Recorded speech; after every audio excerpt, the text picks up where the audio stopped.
Assalamualaikum warahmatullahi wabarakatuh. Kami dari kelompok 6 kelas PAIN pada mata kuliah Metodologi Studi Islam akan mempresentasikan makalah yang berjudul Pendekatan Teologis dalam Studi Islam. Kelompok kami berjumlah 2 orang, yaitu yang pertama Zakiatur Rahmah dengan NIM 201200434 dan Zieni Fauziah yang dengan NIM 201200437.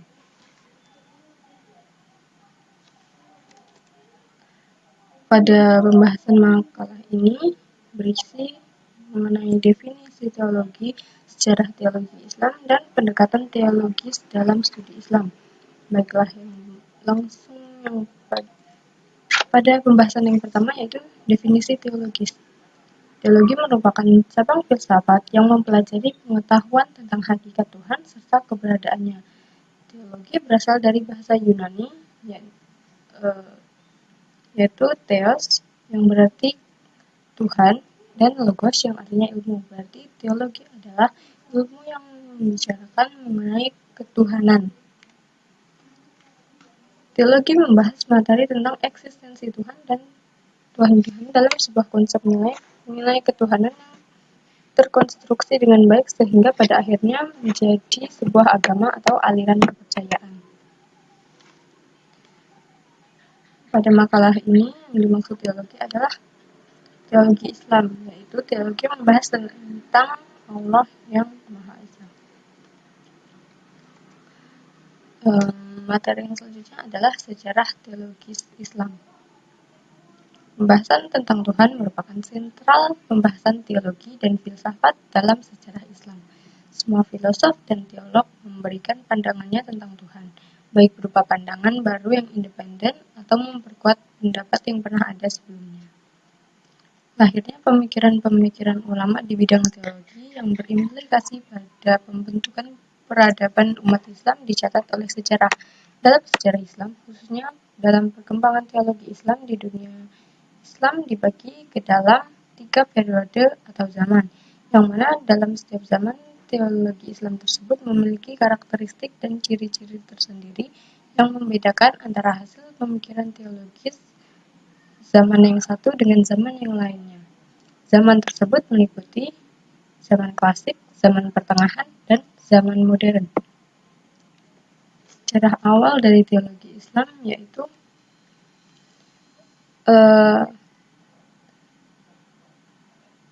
terjadinya Perang Siffin, yaitu peperangan antara kelompok Ali bin Abi Thalib melawan kelompok Muawiyah bin Abu Sufyan.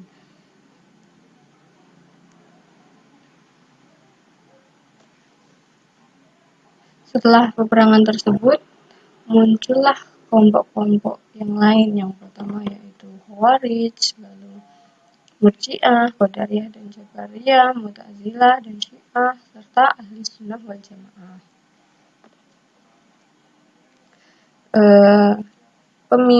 Perkembangan teologi Islam di Indonesia juga mengalami perkembangan yang luar biasa, yaitu 2 ormas terbesar Islam di Indonesia yaitu Muhammadiyah dan Nahdlatul Ulama memberikan pengaruh bagi perkembangan teologi di Indonesia. Tokoh-tokoh yang memberikan pendapat mengenai teologi Islam yaitu Kiai Ahmad Dahlan, Kiai Hasyim Asy'ari, M. Amin Rais, Nurcholish Madjid, maupun Harun Nasution. Dan mungkin masih ada banyak yang lainnya lagi. Dalam era kontemporer ada 4 prototipe pemikiran keagamaan Islam, yaitu pemikiran keagamaan fundamentalis, modernis, nasionalis, dan tradisional.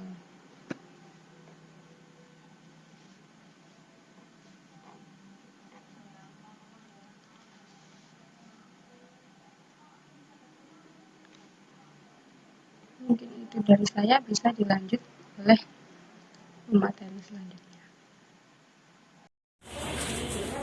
Poin yang ketiga yaitu pendekatan teologis dalam studi Islam. Pendekatan teologis berarti pendekatan kewahyuan atau pendekatan keyakinan peneliti itu sendiri, di mana agama lain tidak merupakan hak prerogatif Tuhan sendiri. Realitas sejati dari agama adalah sebagaimana yang dikatakan oleh masing-masing agama. Pendekatan seperti ini biasanya dilakukan dalam penelitian suatu agama untuk kepentingan agama yang diyakini peneliti tersebut, untuk menambah pembenaran keyakinan terhadap agama yang dipeluknya itu. Teologi, jika ditinjau dalam konteks pluralisme, dibagi menjadi 3 macam, yaitu 1. Pendekatan teologi normatif. Pendekatan teologi normatif dalam memahami agama secara harfiah dapat diartikan sebagai upaya memahami agama dengan menggunakan ilmu ketuhanan yang bertolak dari suatu keyakinan dalam wujud empirik dari suatu agama yang dianggap sebagai yang paling benar dibandingkan dengan agama yang lainnya. Yang kedua yaitu pendekatan teologi dialogis. Pendekatan dialogis dalam pembahasan ini adalah metode pendekatan terhadap agama melalui dialog nilai-nilai normatif masing-masing aliran atau agama. Oleh karena itu, perlu adanya keterbukaan antara satu agama dengan agama lainnya. Yang ketiga yaitu pendekatan teologi konvergensi.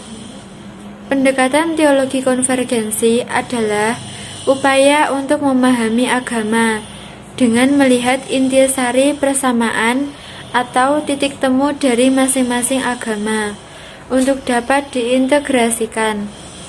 Melalui pendekatan konvergensi, upaya untuk menyatukan unsur esensial dalam agama sehingga tidak tampak lagi perbedaan yang prinsipil. Demikian presentasi dari kelompok kami.